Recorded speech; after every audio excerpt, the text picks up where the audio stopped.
নমস্কার বন্ধুরা, আজকে দেখো আমি শুটকি মাছ বানাবো।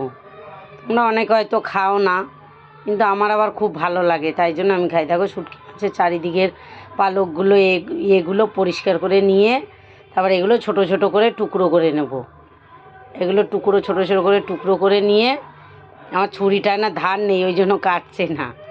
আর দেখো এরকম ছোটো, তোমরা বটি দিয়েও কাটতে পারো। দেখো ছোটো ছোটো করে টুকরো করে নিলাম, নিয়ে একটা বাটিতে গরম জল বসিয়ে দিলাম, দিয়ে তার মধ্যে এই দেখো আমি শুটকি মাছগুলো ছেড়ে দিলাম যাতে একটু ফোটে, মানে 5 মিনিট ফুটাবে, তারপরে নামাবে। তারপরে দেখো এই দেখো ছোটো ছোটো করে এরকম বেগুন কেটে নেবে, ছোটো ছোটো করে এরকম বেগুন কেটে নেবে, নিয়ে তারপর এক সাইডে রেখে দেবে।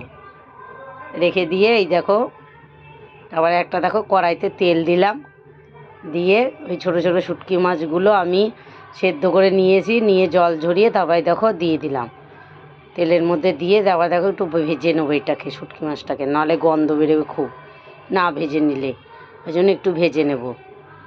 তারপরে দেখো এই যে নুন দিলাম, নুন দিয়ে তারপর দেখো হলুদ দিয়ে একটু ভেজে নিলাম।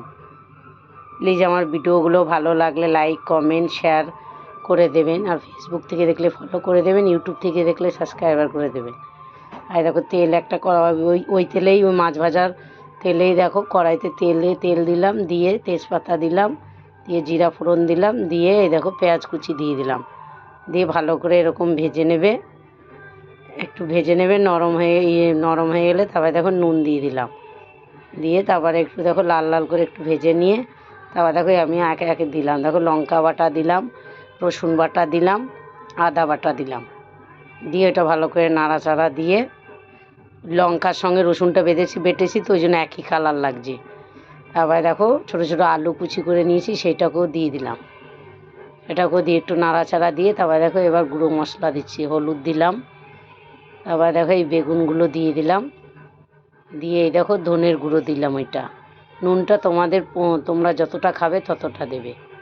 দিয়ে তারপরে দেখো লঙ্কার গুঁড়ি দিলাম, দিয়ে তারপর জিরার গুঁড়ি দিলাম, দিয়ে এটাকে ভালো করে নাড়াচাড়া দিয়ে, এটাকে একটু ভালো করে নাড়াচাড়া দিয়ে একটু জল দিলাম যাতে ওই মশলাটা না পুড়ে যায়, পুড়ে গেলে তিতা লাগবে, ওই জন্য একটু জল দিয়ে একটু নাড়াচাড়া দিলাম।